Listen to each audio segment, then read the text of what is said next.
السلام عليكم ورحمة الله.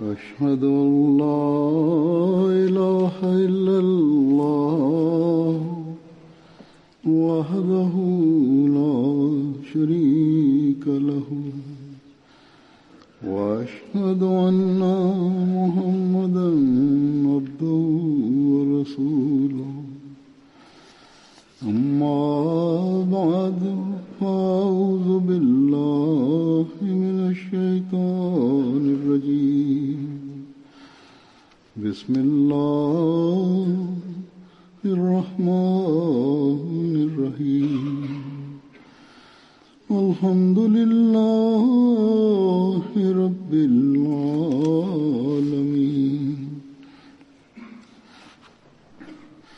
الرحمن الرحيم مالك يوم الدين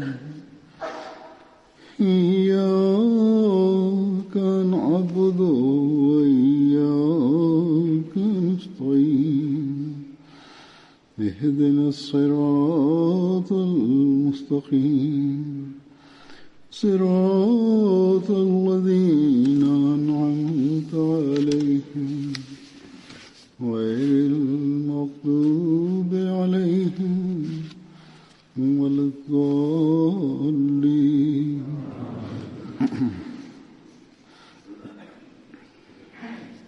Предишните дни един божен човек на джамата и много хубав човек, господин Усман Чини сахиб, беше починал. Инна лиллахи ва инна илайхи раджиун. Бог на него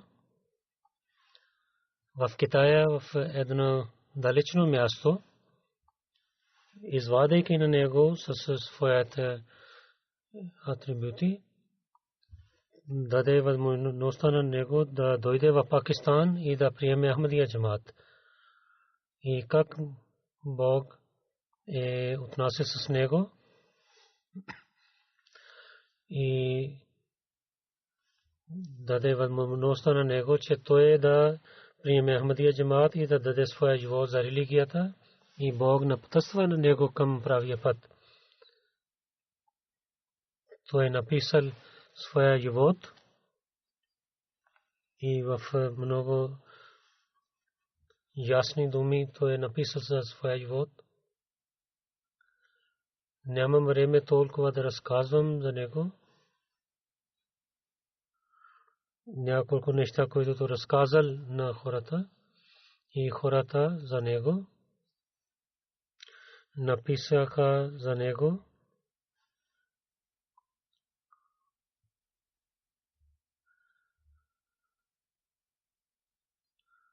Те са, аз не мога да разказвам всичките неща, които хората написаха, и неговите случаи, които величават нашата вяра, и за неговия живот и как той прекарал. Толкова има нещата, може да пишем една книга. Аз мисля, че Худа молим дия Пакистан, те могат да вършат тази работа с добър начин.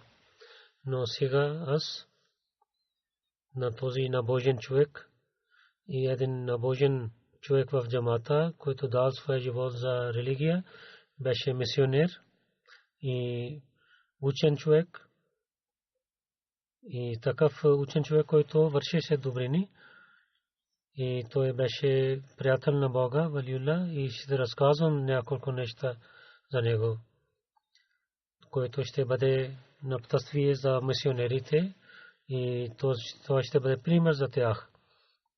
И всеки човек, за всеки Ахмади,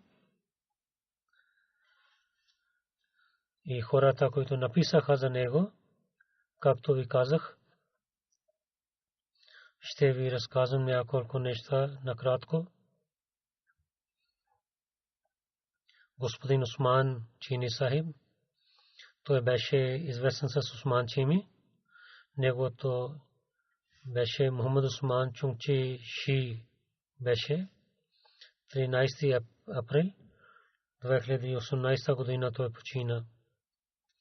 13 декември 1925 година той е роден в едно мусулманско семейство в Китая, мястото Анхуй. След основно училище 1946 година той направил един курс в Нончин университет и то след това отдел политик той учил. Той нямаше интерес към политика, затова той мислил да учи религия или и първо той искаше да отиде в Турция и след това той 1950 година той дошъл в Пакистан и правил бейт и започна да учи в Джамия Ахмадия. Април 1957 година той завършил шахид. Това беше един кратък курс. 1969 година той правил вакф. В януари 1960 година той беше дадена работа на него. И за април 1961 година той отиде в Джамия Ахмадия пак да завърши курс за мубалигин, мисионери. И 1964 година той завършил шахид и получил и в Тарики Рава и в Крачи и Рава като мисионер той работил. 1966 година в Сингапур и Малайзия той отиде там и служи там и 3 години и половина. Той работи в Сингапур и 4 месеца в Малайзия и 70 година той се върна в Пакистан обратно и така той работи в различните места. Умра и Хаджи Байтулла той прави и когато преселил четвъртия халиф тук в Лондон имаха различните офиси и по-широка работа стана. И джамати литература превод правихме. Имаше много широка работа и там чини деск работи тук. И той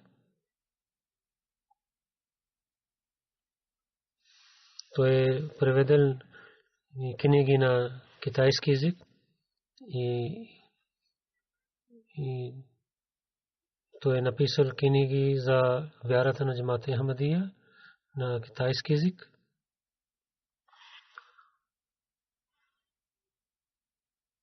Той изостави жена, един син и 2 дъщери. Докато превод за китайски език на Корана 1986 година той започнал своята работа, както заповядал четвъртия халиф. 6-та година в юни той е дошъл от Пакистан в Великобритания и след 4 години той е завършил превода на китайски език. Чини Сахиб пише, че това превод на китайски език искаше много време. Четвъртия халиф каза, че когато ще има 100 годишно юбилей, ще публикуваме. Аз много притеснех и търсих хората, които да правят по език, хубав език да правят на китайски език. И много трудно беше да върши тази работа в Пакистан или Великобритания. И ако някой знаеше китайски език, не знаеше ислямско учение, И ако знаеше някой исламско учение, то не знаеше китайски език. Затова това беше много трудна работа, но той каза, че когато завърши този превод,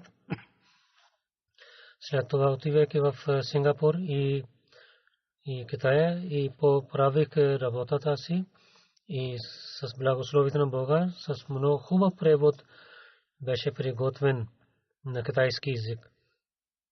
Той пише, не можеш да завърша тази работа, това беше само благословието на Бога, че Бог ми дал възможността. Той каза, че в китайски език бяха различни преводи и след това също преведеха. Те повече са 30 езици, но превод на Джамат Ахмадия, това е един различен превод от другите преводи. И тези атрибути, които този превод има, там няма други. Те преводи не са равни с него. И това е много хубав превод за литературата на Джамат Ахмадия. И когато публикувахме, много хора написаха, че това е най-хубавият превод на китайски език. От Китая и другите страни хората писаха писма. И превода на Джамат, това е много известен и много хора изискват този превод. И обикновено някои хора също обвиняват, че там написахте вярата на Джамат или тълкувахте така, но обикновено и превод беше много хубав. И един професор от Китая, Линг Сонг, той написал една книга, че превода на Корани в този век. Той също писал за нашия превод и 15 страници в тази книга. Той е написал за превод за Джамат Ахмадия на китайски език за Корана. И професор с ясни думи пише, че той пише атрибутите на превода на нашия Коран. Той пише, че другите ходжи, когато преведат, те не правят превод за някои думи. Те напишат арабска дума или в кавичките пишат, но най-накрая това не е ясно, че те не могат да знаят езика. И Усман Сахиб в това атрибут на неговия превод, че той също преведа такива думи и това, което както той пише, че защо той е преведел това. Професор пише, че аз написах за превода и много пъти се срещнах с Усман Сахиб. Аз мисля, че той е един професор, той който напише това. Той каза, че аз съм твърди за този превод. Той е обикновено и хубава превод. Този човек, Усман Чини Сахиб, е много самирен, прост и много хубав човек. Усман Сахиб е пости. Мисли, че Коран Карим е най-хубава книга за шария. Той напише, че няколко части в неговия превод те не са като са нашите китайски сунни групи, но не може да отказваме, че този човек казва, че Бог е един. На пророк саллаллаху алейхи ва саллям на него обича и подчинява заповедите на Бога. Чини Сахиб, който приготви китайска литература,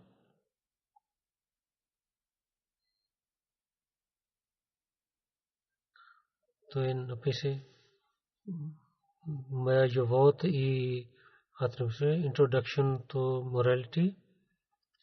Той написа 7 книги, 35 книги той е преведел и направил превод in outline of Ahmadiyya Muslim Jamaat, че това е за Jamaat Ahmadiyya, информация за Jamaat Ahmadiyya, Ислама, fundamental questions and answer about Islam, че основните въпроси за Ислама, Islamic concept of jihad и Ahmadiyya Muslim Jamaat. Тази книга е на китайски език. Ahmadiyya Community Contribution to the World.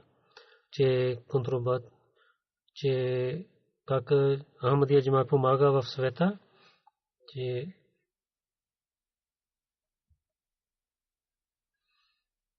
те са него, който той служи за като човек за семейен живот. Неговата жена пише, когато дойде да се омъжа с него от Пакистан, моя баща не беше съгласен. Неговата жена е също китайка. Тя каза, че аз бях 20 години, бяше аз бях и Осман Чахи беше 50 години. Много месец моя баща не каза за и той постави писмо, че аз да мисля за това. Тя каза, аз в съня гледах, че аз в някой един поло в една друга държава стоя, че и мислех, че какво ще стане с мен. И аз гледах, че един човек, който носи бяла носия и слушах, че всичките нужди ще бъдат изпълнени с този човек. И гледайки това писмо, гледах сън, когато Усман Сахиб той стои до мен с бели дрехи, когато гледах снимка, че аз мислех, че това е същия човек, на когото гледах в съня си. Така 4 години годеж беше, нямах паспорт и нямаше възможността и политика, и за революция, за култура имаха много проблеми да получа виза. Усман Сахиб гледа в съня, когато Мао Цзедун ще почине, тогава жена ще дойде. Мао Цзедун, който беше чермен в Китая, той не беше болен, той беше много здрав човек и прекара със своя живот много добър начин. Тя мисли, че кога ще дойде това време, тогава Чини Сахиб решил да пише писмо на Мао Цзедун. Той каза, че аз отидох да изпратя писмо и получих новина, че Мао Цзедун е починал. И след това неговата жена пише, че няколко дни след неговия смърт аз получих паспорта си. Тя каза, че аз дойде при моя баща и когато дойдох в къща и много вали в тази нощ и не беше дъжд преди това време, толкова дъжд вали, че на земята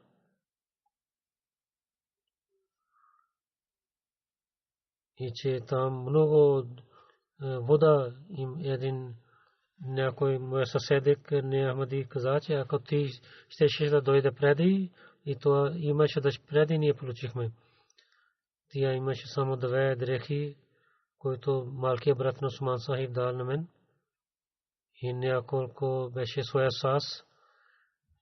12 август 1978 година дойдох в Карачи. Той Чодри Мухтар Сахиб правил сватба, ника и той беше моя вали. Отидохме в Чайна Беси, когато с влак пътувахме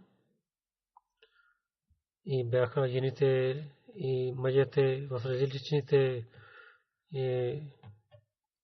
когато всичките аз не знаех, аз бяха нова, където аз седнах в този вагон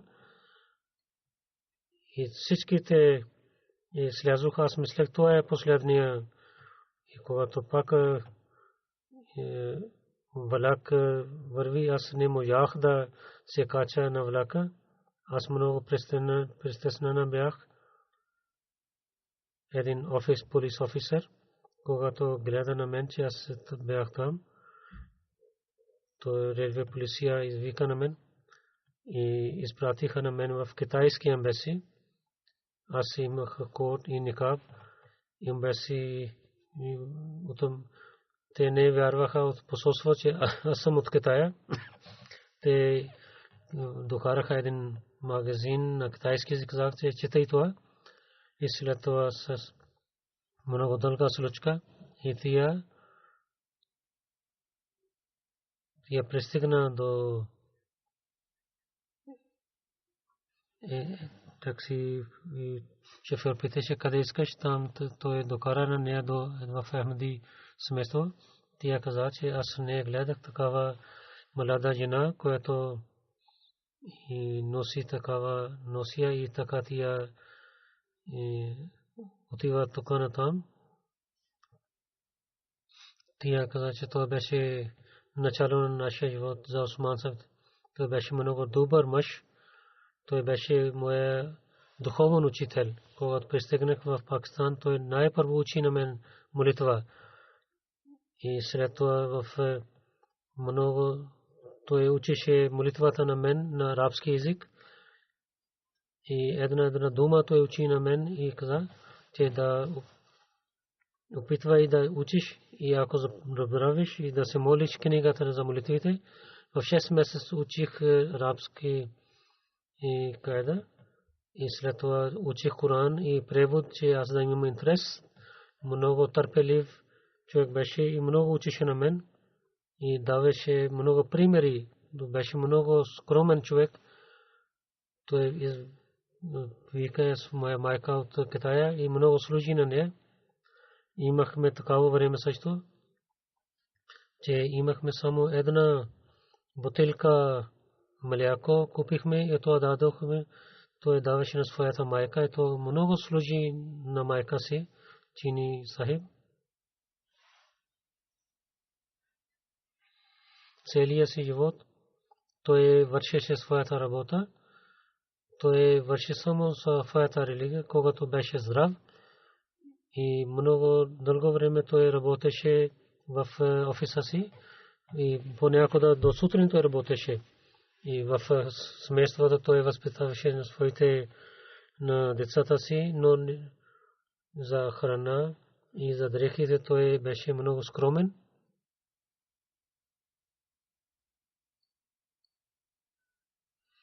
Неговата дъщеря пише,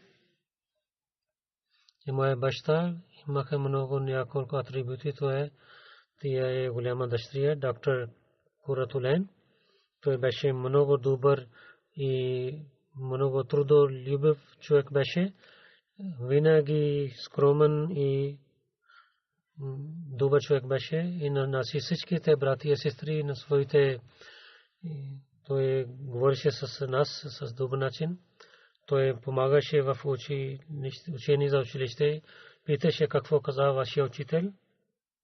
Той каза, че целта за вашия живот, за това Бог ви е изпратил в че да проповядвате и особено на китайските хора. И винаги посветваше на нас, че за духовността и да знание да увеличавате. И много пъти казваше, че вие, вашето същество и пример хора да гледат, че Бог е жив. И онези деца, които вярват в Бога, те са по-хубави, които не вярват в Бога. Той също посветваше във вашата сясна работа. Трябва постоянно да работите. И не караше с нас. Винаги с много обич отнасяше към нас. И където беше много строг, то беше само за молитва, че трябва да постоянно да се молим. И това беше за нашия в детството. 5 молитви, ние отидохме с него в джамия и той даваше книги на нас да четем и след това възпитваше на нас. И след това тя пише, че Лодкана Ной, той дал на нас тази книга и четете тази книга е много ясна и другите книги са много с сложени думи. Това е първата книга, Кащино, което той учи в Джамия Ахмадия. И след това за хиджаб, че когато отиваш в университета, трябва да носиш хиджаб, булка И ако не може да носи, тогава не може да правиш мекап. И четвъртия халиф тия пита, той позволи на нея, че в такова условие, че трябва да имаш хубава дрехи и носия и хиджаб. И ако не можеш да носиш, тогава не трябва да имаш, не гримираш. И така и малка дъщеря Муназа, тя също каза,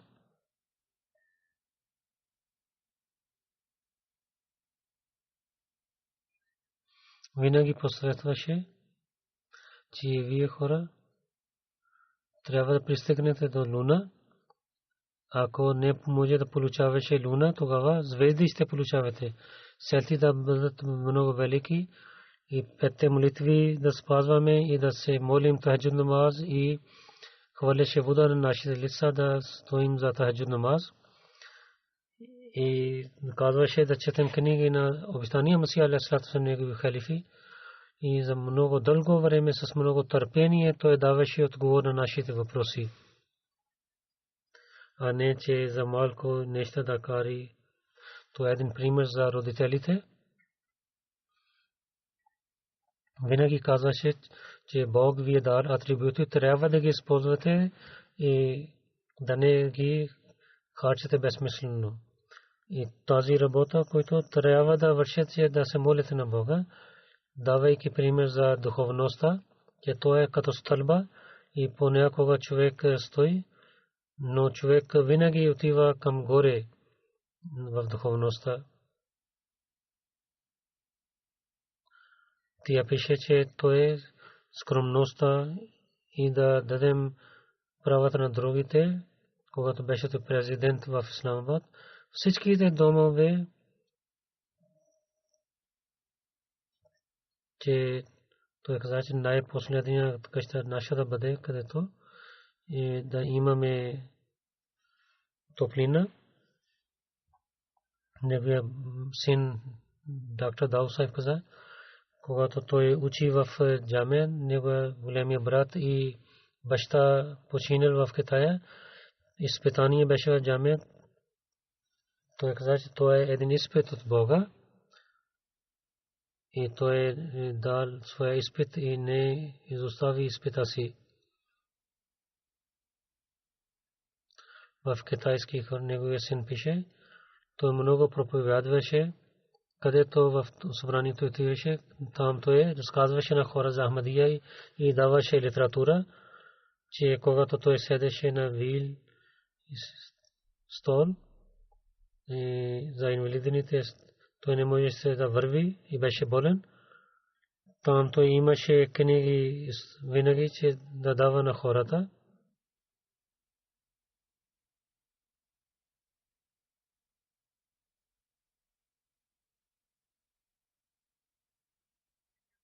И след това той каза, че когато бях малик, аз отидох в неговия офис и исках да взех писалка. Той не ми даваше писалките от офиса си и казваше на моя камака, че купи писалка за него, той иска това. И когато прави фотокопи, че вземи и хартия от дома си, тогава прави фотокопи от машина. След това неговия син пише, че посветваше да наизуст знаем, че всичките атрибути имената на Бога. Той написал една поет, че в Назъм, където е написал 100 имената на Бога, всеки ден той през нощта четеше тази поема и като една игра наши брати и сестри и правеше така, да ние да помним имената на Бога и даваше, награждаваше на нас.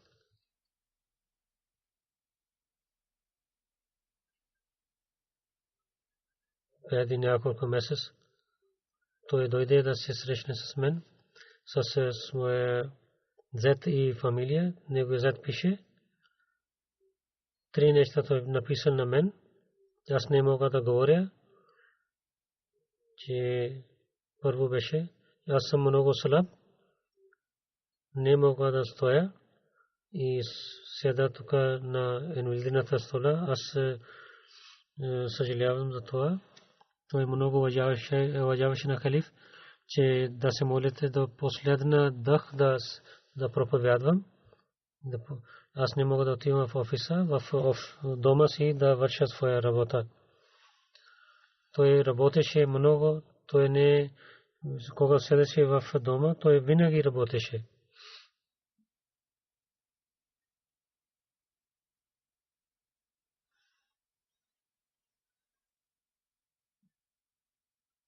Когато той отиде за хаджлак, неговия зет беше с него. Каза Усман Сахиб. Той написа своята поема, своите молитви на китайска, като китайска поема. Той каза, че аз за това писа това, че да ги ползвам в бъдещето. И в нашата група в хаджлак някои хора питали Усман, че какво пишете? Той каза, че аз за моя китайския народ да се моля, че нека Бог да ги напътства към религия. Те много се очудваха, че един много стар човек, който не може да върви сега, без да помагаме на него, той има притеснение за своя народ да бъде напътстван. И след това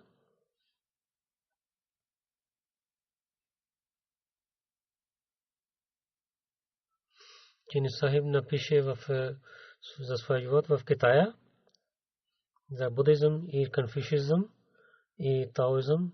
Има учения за тях. Те са свързани с един на друг. И много китайски хора, те вярват в трите религии. В тази епоха той, събирайки тези, те направиха една религия, събирайки трите учения. И в тази религия те се обръщат внимание към атрибутите на човека. Когато три вестници публикуваха моите интервю, тогава от Малезия, таоизъм, една общество там, което е нова религия, те искаха, че аз напиша една статия за морала, за учението за морала в исляма. Те да сравняват това от другите учения за религиите и да публикуват в един магазин. Аз написах една статия. Те отговориха на Чини Сахиб, че вие написахте на нас много хубава статия. Ние сме благодарни на вас, че вие с много добър начин написахте учението на исляма.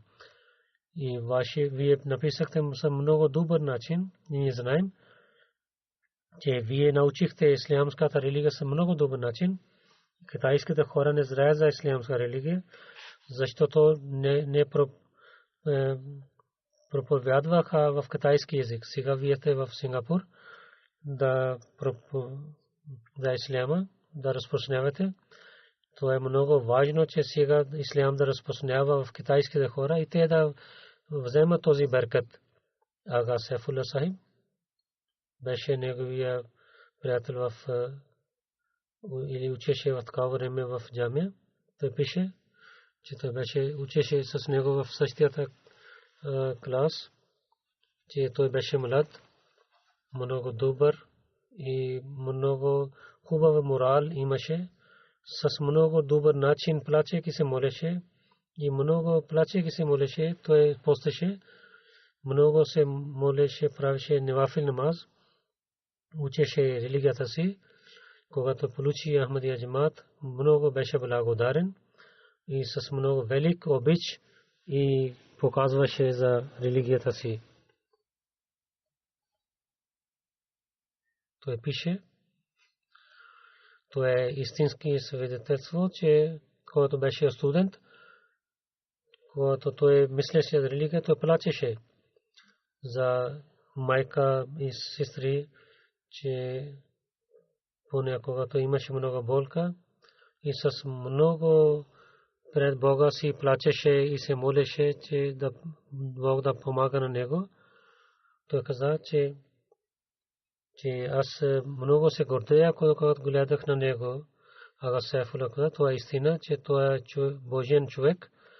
Това, което той иска от Бога, Бог приел неговите молитви и с берекет на Ахмадия джамаат дал на него всичко и много благослови на него. И също хората гледаха, че Бог приема неговите молитви. Молви Гулам Расул Сахиб Раджи Куи, Хазрат Молви Абдул Латиф Сахиб и Сахибзада и се тези хора бяха набожни хора. Отидохме при тях и те се молиха за нас. Аз мога да свидетелствам, че когато се молеше, че плачеше и Бог приемеше неговите молитви. Той беше сянка на тези великите набожни хора и в шестеството на Осман Чини Сахиб. Аз гледах, че Бог приемеше неговите молитви, когато той се молеше за мен също.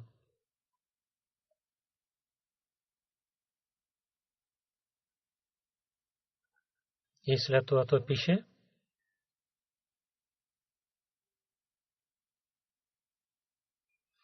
той винаги на моите приятели се казваше да се молим.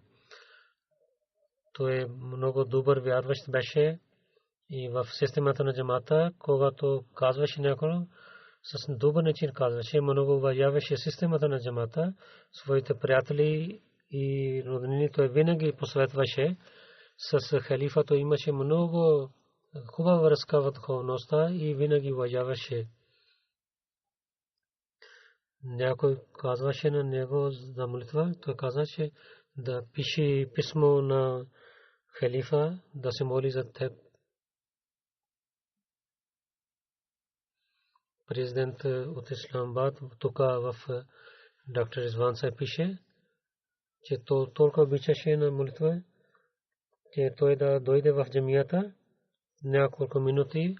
Той много дълго пътуваше и много пъти стоеше по пътя, но въпреки това, че не събираше молитвите. Един път, когато много малко време беше в Магриб, аз казах, че вие да не отидете в джамия, може да се събирате Магрибиша или да чакате тук в джамия. Той каза, че когато вървя, то е гимнастика и има севаб, когато идва в джамията от дома.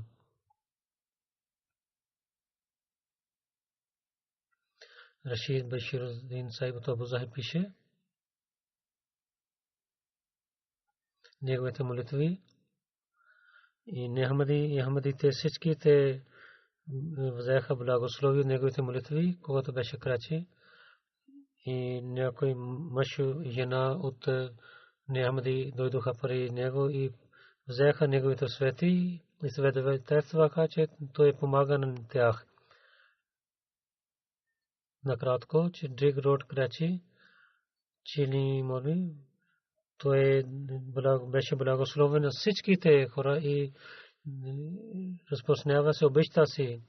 Когато той отиде в Великобритания, много дълго време Ахмадите хора разказаха за него.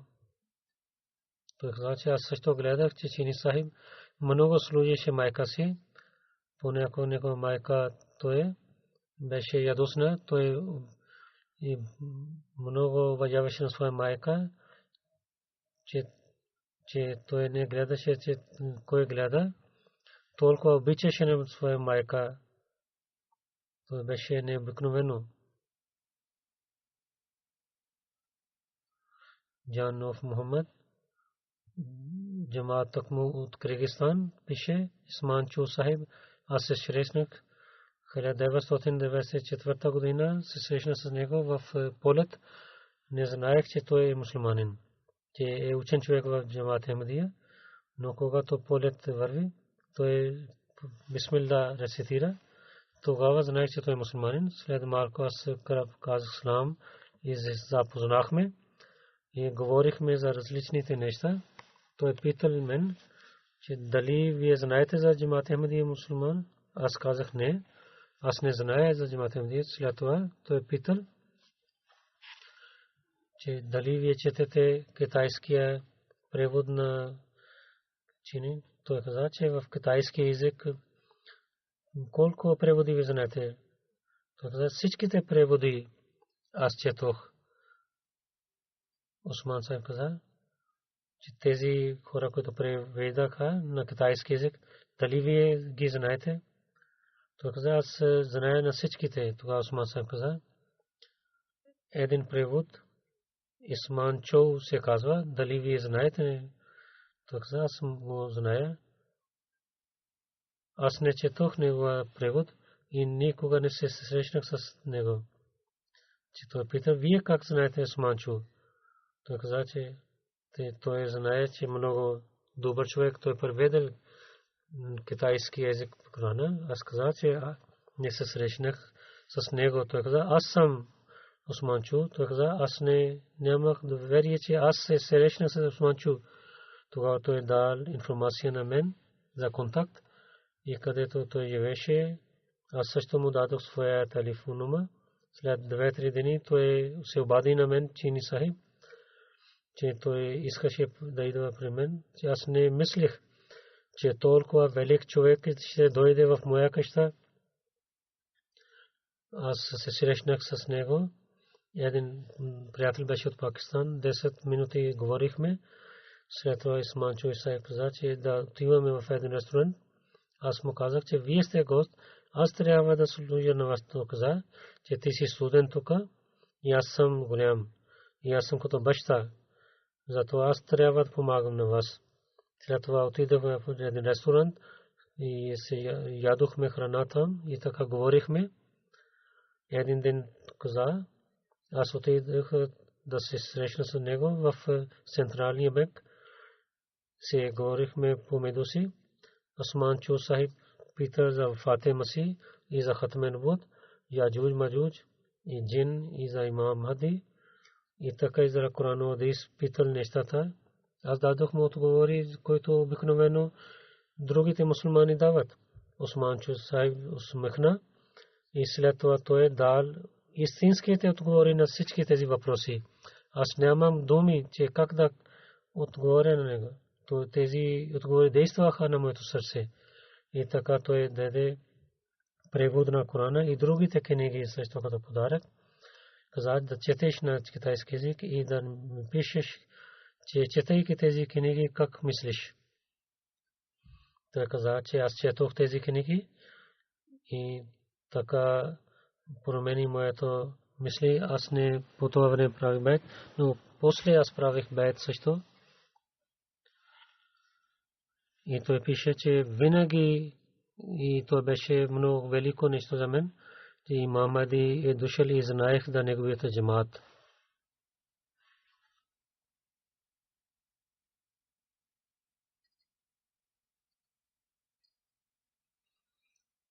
Хората ми писаха случките как Бог приемеше неговите молитви.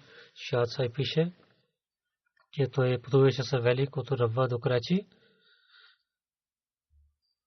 Влак пътуваше, имаше деца 50-60, имаше събрание, колективна молитва се молихме и не ахмадите знаеха, че те са ахмади. Тогава ходите, те започнаха да говори срещу нас, много притеснихме. Осман Чини Сайб също беше с нас и дадохме работа на различните хора. Чини Сайб каза, дайте работа на мен също. Му казах, че вие, че да седнете в вагон и да се молите. И молите решиха, че пристигайки Мултан ще ги биеме. Но, че Мултан и Молви беше мълчил, че Молви спиеше, той искаше и мина Мултан стешен и там на другия стешен той, така Бог пази на нас.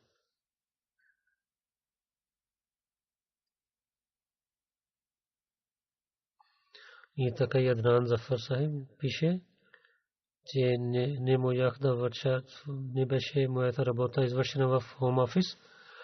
И те казаха, че ти нямаше при нас някакъв рекорд.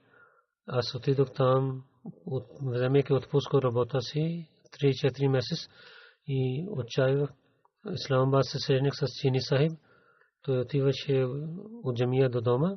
Аз му казах да се моли за моя паспорт. Той стоейки там да се моли, толкова плачеше пред Бога, че аз имах страх, че толкова той моли за мен. И защо му дадах болка? Някои други хора също участваха в молитва. Следващия ден, когато моя се обади в Home Office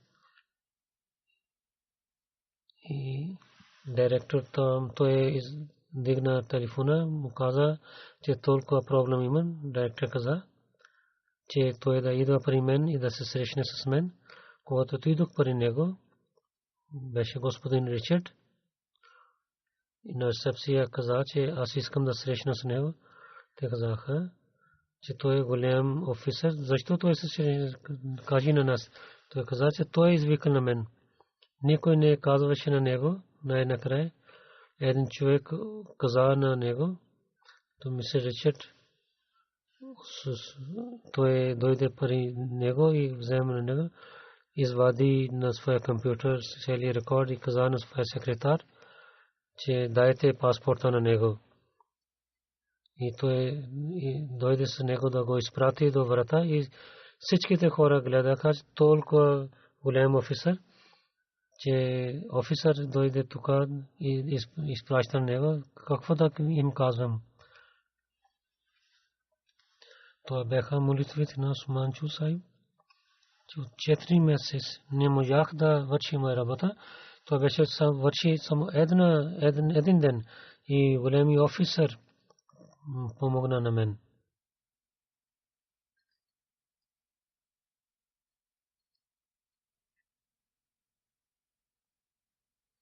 Има много случаи.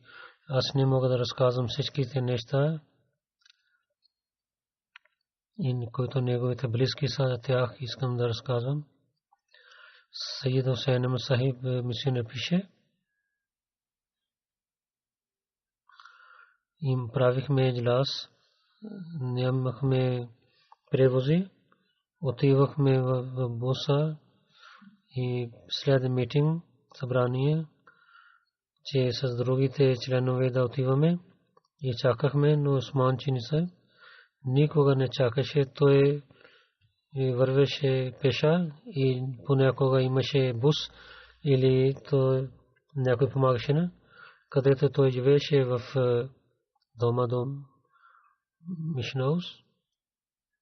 Там само толкова място. Той един път покани на нас. Той каза, че там, където хол за жени, когато жените идват за молитви, ние живеем тук ние спиеме, тук ядем, това е всичко нещо.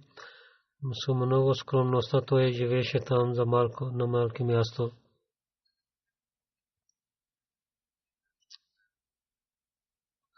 Реши се сай много дълго време, чини дях с него,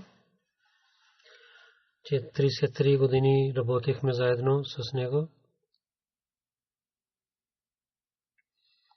Той има много атрибути, че колективна молитва спазваше. Това беше пример за нас. Той има вали или има много лошо време, винаги идваше в джамия. Че гледахме на него така, че той беше стар и много слаб. И от Исламабад, където живеше, той пътуваше вървеше към джамията и 15-20 минути той така отиваше и в дома си също се молеше. Един път той каза, че пътувайки дълго време отидохме в Китая и там също си говорихме с Ахмади много дълго време. Аз мислих, че не може да стоим за таджуд намаз. Ни сутрин гледах, че Чини Сахиб се моли за таджуд намаз.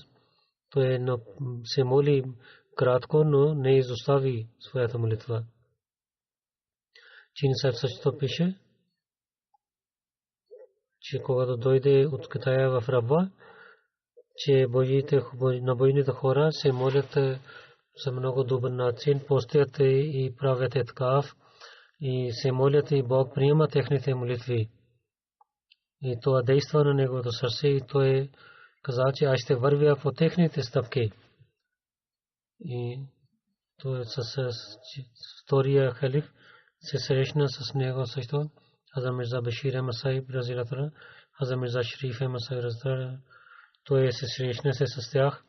Маулана Гурам Сусаб Раджики, Хазрат Мухтар Ахмад Сахиб Шахджаханпур, Хазрат Мухаммад Ибрахим Сахиб Бакапур, Сайид Валиулlah Шах Сахиб. Той също се срещна с тях. Бог и за да среща с тези набожните хора, на неговото същество той поправи. И той имаше силна връзка със своя Бог.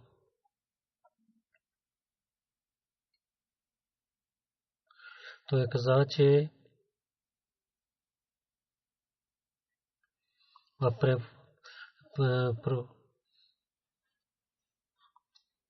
проповядването беше много добър човек беше, но когато той проповядваше, че той имаше много сила да проповядва и много дълго той говореше, много дълго време и не знаеше колко време мина и много дълго време той говореше с хората. Той беше много гостоприемлив. Той казваше, че нашия баща беше гостоприемлив, защото в село нямаше хотел и нашата къща беше като хотел. Като в гостоприемство, неговата жена също помагаше на него.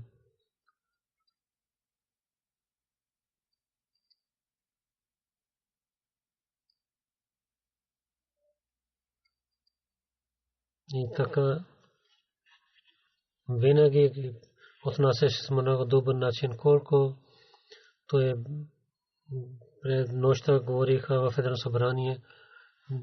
Той иска да седне в кола си, някой каза, елате пари нас в нашата къща. Мислихме, че той ще откаже. И там отидохме и той започна да приготви храна. Там той седи и до един час пристигнахме в дома си и той не отказа на него. И да казвам, че да прави бързиш, аз искам да се върна. Насир Ахмад Бадр Сахиб Мураби Сиса той пише,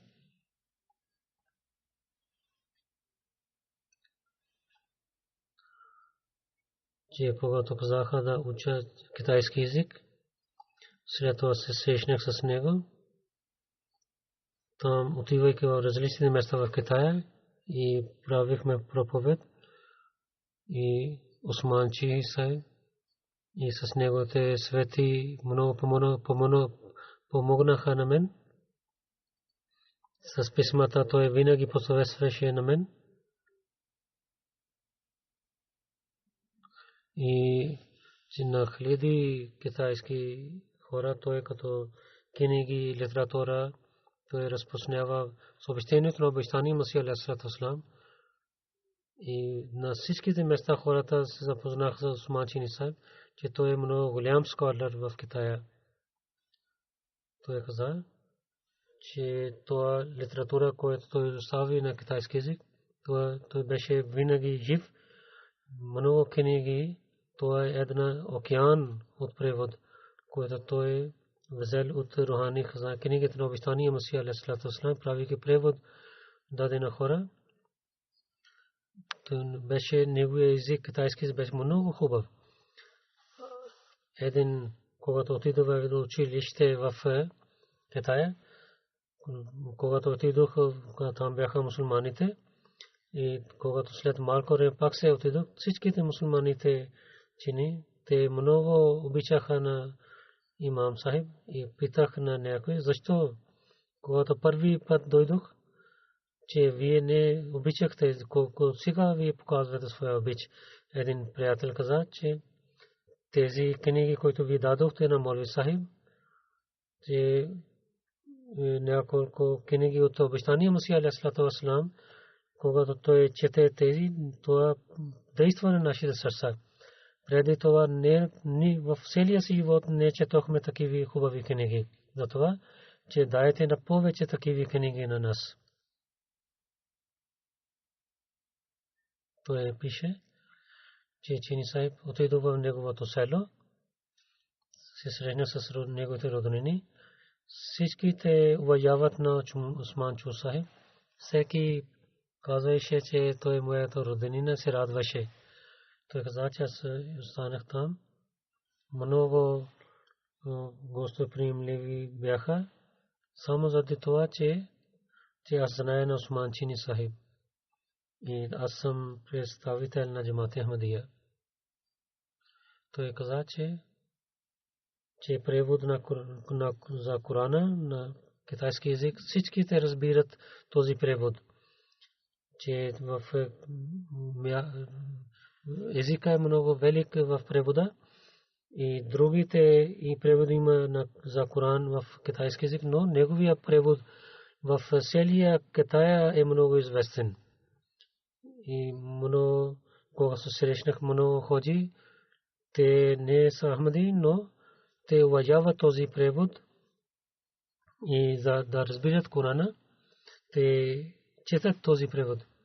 Когато иду в едно място, когато един велик имам гледа този превод, той имаше превод за Усман Чини Сайб. Той каза, много се радва, че аз търсих този превод.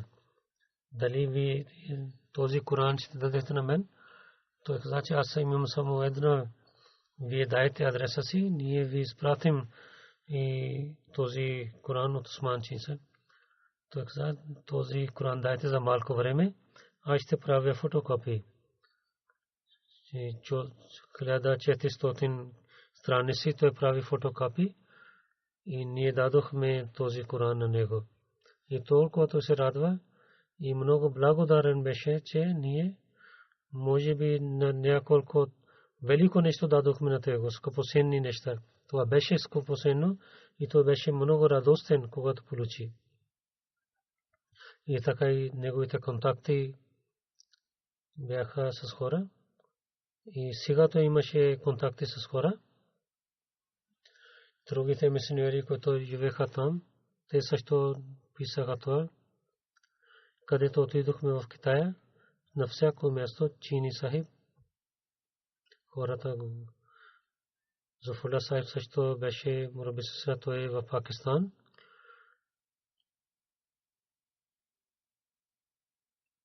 В 2004 година, когато Чини Сахиб отиде в Пакистан, от Исламабад до Рава в Калар-Кахар, той покажи място на мен, когато той идвайки от джамия се молеше за 40 дни.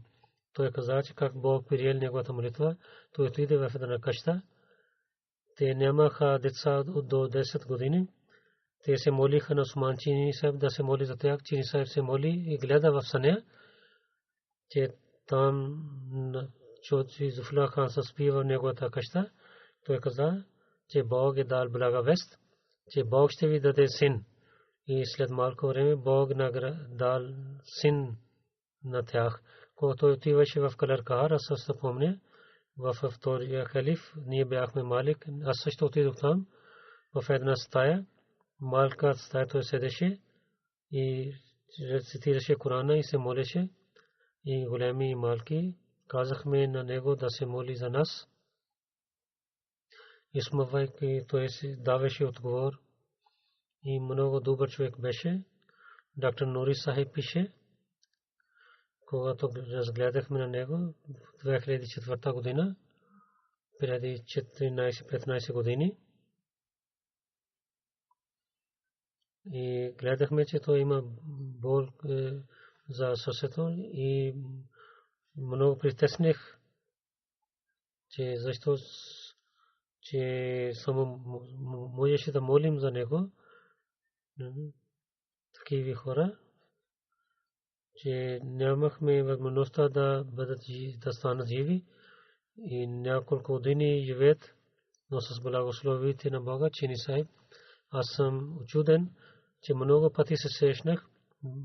Той беше болен и той беше много слаб, но че неговата болест не спираше той да работи и винаги той работеше за религия. никога не стана, че жълди болестта си той не работи. И един някой пише на мен, че много беше сняг и мислихме, че много сняг има, че не може да пеша върви. Никой няма да дойде в джамия. И когато отворихме, че Чини Сахиб няма да дойдат, но когато дойдохме, гледахме, че там Чини Сахиб беше. Когато влязохме вътре в джамия, Чини Сахиб в джамия, не само, той дошъл преди и той се молеше тахаджуд намаз там в джамия.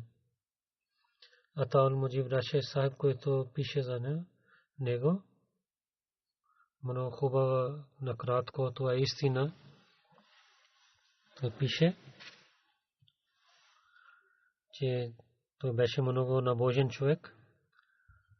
Аз мислих за него, че за атрибутите на Чини Сахиб много се молеше, Бог приемаше неговите молитви, винаги спазваше молитвите си, въпреки че бе болен и слаб, но винаги отиваше в джамия. Много добър и скромен човек беше. Беше много добър с всичките хора. Много скромен човек беше и гостоприемлив и обичаше на хората и много силен човек и въпреки беше слаб и служеше на религията си и изпълняваше своите задължения и служеше на религия. Винаги той работи за религия и с халифа той беше много съвързан и с много добър начин отнася с хората и усмихваше. Той имаше много атрибути, няколко разказах. Нека Бог да увеличава мястото на Усман Чини Сахиб в рая и неговата жена да даде търпение да бъде с нея и така и на децата, неговите молитви и да добрини те да получават неговите и да поставят неговите стъпки. След молитвата ще се моля намаз джаназа за него. Иншааллах таала.